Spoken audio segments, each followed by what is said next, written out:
Hello, good morning students. आज हम class 7 का लेसन 4 जो एक पोयम है to the pupils of the Hindu College पढ़ेंगे।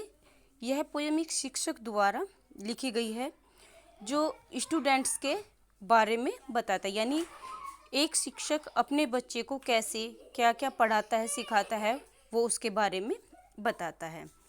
और इस पोयम के जो राइटर्स हैं वो हेनरी एल्डिजोनिया है जो बोर्न हुए थे 18 अप्रैल 1809 में इन कैलकाटा में। तो अब हम let's start to read. Expanded like the petals of young flowers, I watch the gentle opening of your minds. शिक्षक कहता है, एक टीचर कहता है कि जिस तरह से एक्सपेंड माने विकसित होना, कि जिस तरीके से पत्तियां विकसित होती हैं, एक फूल की पत्तियां विकसित होती हैं, उसी प्रकार से एक शिक्षक द्वारा बच्चे का भी विकास होता है। आई वॉच द मैं देखता हूँ कि the gentle opening of your minds, कि तुम्हारे जो मन में है, तुम्हारे जो दिमाग में वो बहुत अच्छे विचार होते हैं। जेंटल ओपनिंग्स बहुत अच्छे विचार होते हैं।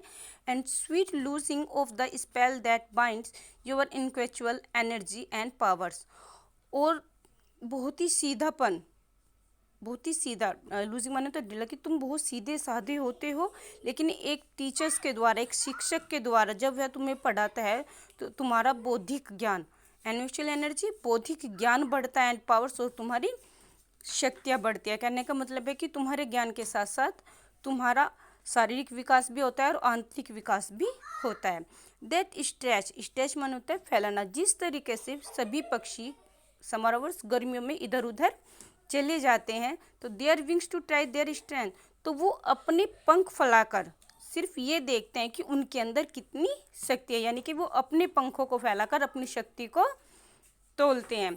And how do winds of Christmas tense and freshing, और हवाएं अप्रैल सोवर्स, अप्रैल में आपने देखा होगा बहुत ज़्यादा हवाएं भी चलती हैं और पानी की हल्की हल्की बौछारें भी पड़ती हैं।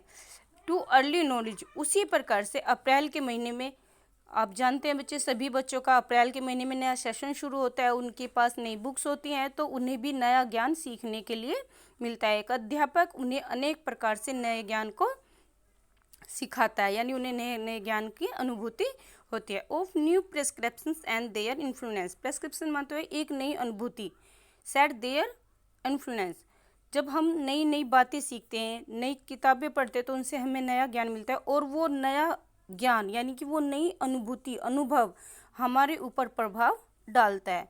And how you worship truth omnipotence, जिस प्रकार ट्रूथ ऑम्निपोटेंस तुम सत्य से उस भगवान की पूजा करते हो, ऑम्निपोटेंस सर्वशक्तिमान भगवान की जिस तरह तुम सच्चे मन से पूजा करते हो, what joys rains upon me, उसी प्रकार से एक टीचर भी अपने बच्चे को यानी एक स्टूडेंट्स को बहुत अच्छे सच्चे मन से पढ़ाता है, वो पूरी मेहनत करता है और वो उसका भविष्य देखता है। अगर एक अच्छा बच्चा है, वो पढ़ने वाला है, तो वो देखता है कि उसका भविष्य में वो जरूर कामयाब होता है, और उसकी कामयाबी का अनुभव ही उसके ऊपर आनंद की बारिश करता है। Weaving the chaplets you have yet to gain, अगर आप मेहनत करते हैं, वीविंग मेहनत करते हैं, तो आप उस सम्मान को जरूर प्राप्त करोगे। गेन माने प्राप्त करोगे, चैपलेस सम्मान को। And I feel I have not lived in when, तब मुझे ये महसूस होगा कि मेरा जीना, लिव्ड यानी कि मेरा जो जीवन था, मेरी जो लाइफ थी वो बेकार नहीं हुई, मैंने कुछ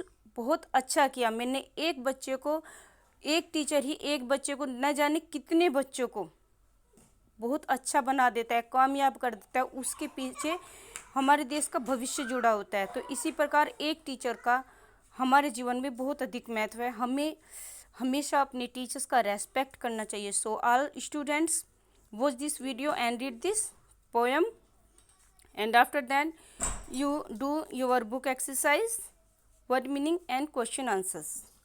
Okay students, thank you.